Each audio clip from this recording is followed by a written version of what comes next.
Morning, and thank you for those kind words. Uh, I'm going to start with a vote of thanks first. Thanks to Suhas, thanks to Dr. Vedekar, thanks to this wonderful institution and the institute that I want especially to single out this National Institute for Science Communicators as the theme today.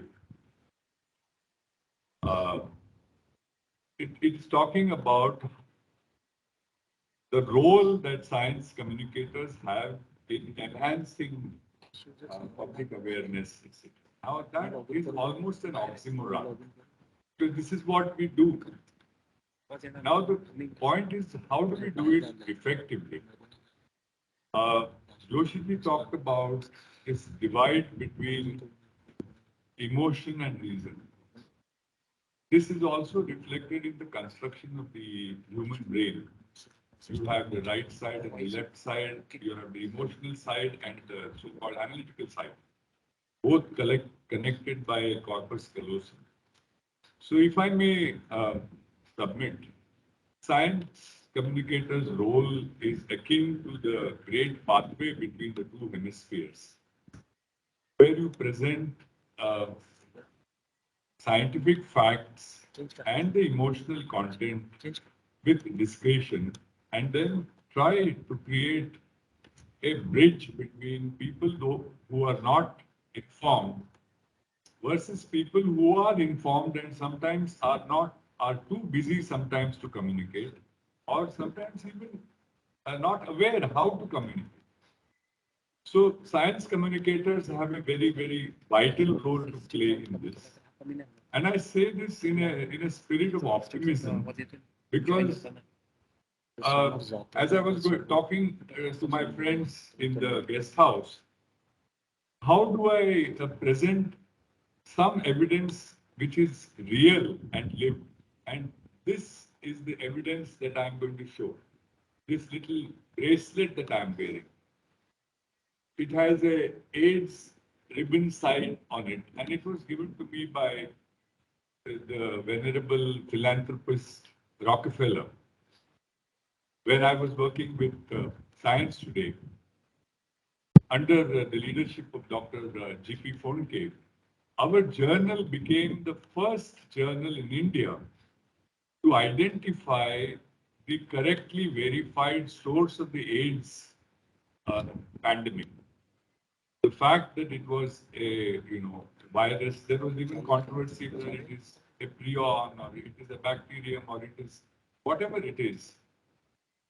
Because we had a trained immunologist as an editor, we were able to uh, understand these issues, present them, and then present them to an audience with global reach. What do I mean by that? We had a collaboration with Nature, which was then headed by Sir John Maddox. They realized the kind of work that was being done by small science, small quote unquote, I'm saying. It was a science magazine run by the Times of India Group, which I'm very happy to say had the biggest circulating newspaper on the planet then in English language, broadsheet. It was massive, it was huge. So we had this 150-year history behind this. We had a global brand, we had a global connect. And then this was noticed, and then I was invited to New York for this. We made a presentation, and at the end of it, this custom-made silver bracelet was given by the great Rockefeller. Now, there are several issues in this. You must have good patronage of this communication. If you don't have patrons to fund it, I'm sorry, this initiative will not flourish. Because it takes a lot of effort for people to absorb, understand, convey fast in this digital world vital messages. They don't live on air and pure sentiment. They have to be funded. They have to be subsidized, if I may. And this is one of the great tragedies that I'm going to talk to you about. The great tragedy was the closure of magazines such as Science Today, Science Age, closure of supplements. And then if I am not already stealing ideas of my distinguished colleague who used to follow me, I remember we were doing such fabulous, if I may say that, for Science Cell of the All India Radio. I don't hear that now. But again, I promise to be optimistic. You have now Google Aji, as I call it, or Google Maharshi, as they were calling it. But how do you evaluate news?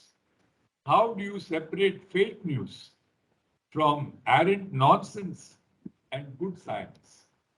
This is the role to be played by dedicated, enlightened, committed, passionate science communicators. It's a miracle that we have. This is a small group, but I consider it to be a miracle that there are people still functioning and passionate about this brief that they are carrying.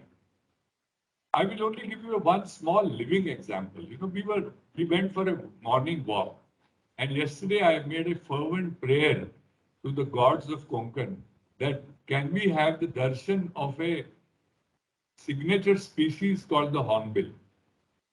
So they said, if you are lucky, and you will not believe when we were coming, a beautiful big pair is waiting for us and calling, And Milind, I don't see him here. Milind is here. He told me the Konkani name of that bird, which is onomatopoeic. Then Sailesh came up with the environmental message in it. You need big trees for them to survive. Very few people in the cities know that the hornbill actually entraps the nesting female in a big hole with a cement and concrete sort of patch. Only the beak is holding out. Now, for that bird to be sustained, you need vanrai of considerable nature. Few give us trees, like maybe pilkhan, maybe ratamba, maybe whatever. Now, you need a variety of techniques to sustain this. From a brand communicator's point of view, we also looked at two different brands for Devruk. What is the genesis of the word ruk, ruksha? For that, you need etymology. ये जो देवरुख आप use करते हो, देव, where does it come from? Dios, that which shines, the shining gods. And then you have myths and all these things. To cut a very long story short, the bridge making does not stop just at science. While we were talking here, I narrated the story of Bhartrhari to a distinguished colleague about how a fruit goes around and it comes back and the king becomes an ascetic in a flash and goes. Mr. Desai here, who's a distinguished civil engineer, colleague of another distinguished colleague who was working for Gammon India, am I correct? He cited the Sanskrit verse just now from the Niti Shatakam, where he says that fie upon me that I love that woman. Fie upon the woman who loves another. And fie upon the God of love that makes us do all this. Now, if you have this knowledge, you are able to entice people. With this objective in mind, we created what is called the speaking tree, the supplement for the Times of India. The idea was to make bridges and not to divide people. And the best example of this I found in this guest house. There's a painting by Leonardo, Leonardo da Vinci. Now, what is the most wonderful symbol of Leonardo's art? It is the Vitruvian man with 4 arms like that. Are you aware of that? See, these are Renaissance figures who are able to bridge arts and sciences. I think one of the uh, problems, if I may say, of this age is that we become hyper specialized and abstruse to the point that we don't make sense to lay people. And it's the job of the science communicator to convey that information in a very exciting manner, which provokes dialogue, questioning, which provokes discourses, which sangoshtis or whatever. Now, Leonardo for me is a great symbol of that, where art and science, aeronautics and Mona Lisa are brought together. Now, you have Rishi Parshuram in your heading. Just as I am going to my room, there's a Mewari painting dated to 1730. I'm not sure how many people saw it. In that, there is a representation of Kamadhenu running behind. There is Renuka on the floor, and Kartiviri or Sahasrabahu is fighting with Parshurama. Now, why is Parshurama associated with this coast? And laterite and the axe which created the coastal, all this requires knowledge, but above all, it requires patronage. Now, to tell the story of Parshuram in the logo, with the painting hanging in your guest house, and the ecology of this region, and as Dr. Mashalkar used to say, that you can make gold from this. From this region. There are very smart people here. I don't want to take too much time of this group because I've spoken. I think I can go on, and Suhas is going to roll his eyes in horror at that prospect, I'm sure. But I would like to give you one wonderful example I had with the great tycoon and the visionary industrialist Dhirubhai Ambani. He was presenting 1 crore of rupees to Unicity, the alma mater of his son Mukesh Bhai. And I was fortunate enough to be invited with my wife, who was associated with the Tata Institute of Social Sciences, to a select dinner at that. And then we were made to sit next to Dhirubhai. At that time, my daughter, my only child, was hoping to go to America for her PhD. And she had been raised with all kinds of comfort and protection. And we were naturally worried because, a girl child going in this country, and then what happens. And so this was uppermost in my mind. And I asked Dhirubhai, what would be your advice, sir, for a young scholar going to the land of opportunity or land of problems? I didn't say this, but I said America. So first, Dhirubhai tried to avoid the question because he was very smart. He said, "अरे मैं तो matriculate हूँ, आप मेरे से क्यों पूछ रहे हो?" I said, "Dhirubhai, this is for my daughter, so I am very serious." His face changed and he said, "Sunega?" I said, "Absolutely." Now his words are absolute gold for this conference. He says, "Remember, tell her, remember, there are no problems, only opportunities. Everything that you get is an opportunity. Ukraine war is an opportunity. SARS epidemic is an opportunity. AIDS is an opportunity. You get an opportunity to meet Luck, who's the co-discoverer of the virus. Then you write an interview which gets carried in national headlines. Then people know that you are. But to do that, you must have special skills. You should have skills. This is the point which is sometimes a weak point. Do you understand the information? And this is sometimes a weak point because you are not on top of the game. So how do you attract people with that ability to make it worth their while in a field called science communication?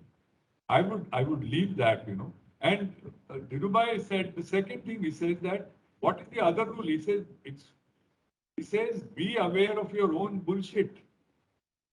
Remember that you can make mistakes. You have to double cross. Now, this is something that I learned when I won the Alfred-Friendly Fellowship and I was invited to work at Washington Post. Who do you think briefs us most? It is the lawyers. They said that you can land your paper into serious litigious trouble if you are stupid. And how are you stupid? Because you don't get the other side of the story. Find out the fine print. Find out the risk analysis that Malhotra ji was talking so beautifully. You understand the context and you make it clear and present it in a way that no judge can take exception at you. And this requires extraordinary ability. I'm sorry to say, this requires razor-sharp intellect also. Unfortunately, as Malhotra ji was saying, there are people who cover crime in the afternoon, films in the evening, and politics at night, where MLAs are being murdered or whatever it is. If you do that, you are not going to get the kind of quality science communication that is required for these times. The good news is that lots of resources are in the public domain. Thanks to Google, thanks to YouTube or whatever it is. What we need is a continuing revolution and networking and cherishing of good people all the time. And with this, I don't want to go on because I am more keen to listen and learn from others. Because later we can have maybe a little bit of a concluding sort of paper where we can put all this together and then derive, maximal bucks for, bangs for bucks. With that, may I conclude? Thank you so much.